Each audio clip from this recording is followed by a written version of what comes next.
verification, they have to also update in the database, because what is the proof that they have done source data verification? There will be a kind of check mark for them as well in the database created. So once they perform the source data verification, they click that, and we find that through an icon that it is done. So even when we can also find it through the reports if we pull it from the database. Okay, and then protocol deviations. We have to make sure there will be a lot of protocol deviations which could have occurred. Maybe it is because of eligibility criteria, maybe it is because of the ranges, anything it can be, but anything which is deviated away from the protocol has to be logged in the protocol deviation log, that is PD log, which we have to make sure that all the data which is deviated from the protocol is present in the PD log. Okay, so those will also have a queries. How are we going to track them? We will have certain queries in the database. So if we pull the report, we will find out, okay, this was a PD protocol deviation. So we are going to add this in the protocol deviation log. Okay, that will be there in the protocol deviation log, as well as that is another log which is present at site, that is called as clinical trial management system, CTMS log, that will be there at the site. So at site level, these deviations will be present there. For us, we will be tracking it through the protocol deviation log. So once for all, like all the database is logged, we will have this PD log that is also going to be given to the stats team for the analysis. Okay. And then we should make sure there is no missing data. All the SAE data is reviewed.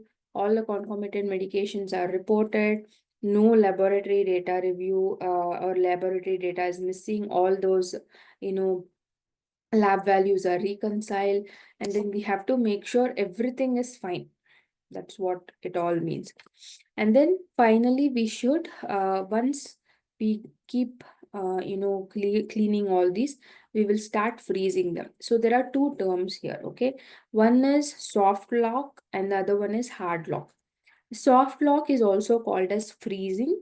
So what happens is we can, make changes, or we as data managers can raise queries in when the form is in frozen state. Okay, but site cannot reply back, but they can see that there is a query which is present. But they cannot make any changes, or they cannot make any update to the query. So we can raise a query in the frozen part of the system. That is a soft lock. Okay, so why we do this soft lock is, so once we clean the data and then we soft lock them so that there is no further changes, but we are not going to hard lock them, because if we want to ask them for any other clarifications. Okay, so it is like, each step is captured. You lock, unlock, each step is captured. So we don't want that to be captured in the audit trail. So that is the reason we first freeze it. Freezing and unfreezing is still fine, because it doesn't have that much impact as like locking. But locking and unlocking is like a tedious process. Freezing means so in the database, like for example, we take a form, there is a like 10 to 11 items or 11 lines in each in that form. So each of the form will have all these icons. Like individually, we have to go and source data verify it. Individually, we have to go and freeze it. Individually, we have to go and lock it. And if we have to unlock, even that is like individual line items we have to unlock. So it's like really tedious process to lock and unlock. Some databases have a flexibility that form-wise locking and unlocking is there, but many databases doesn't allow us for the form-wise locking and unlocking of the system. So that is one of the reason that we don't lock at the initial stage. We first freeze them, like soft lock them, and then finally we will lock it. Okay, then we will make sure the data set is finalized for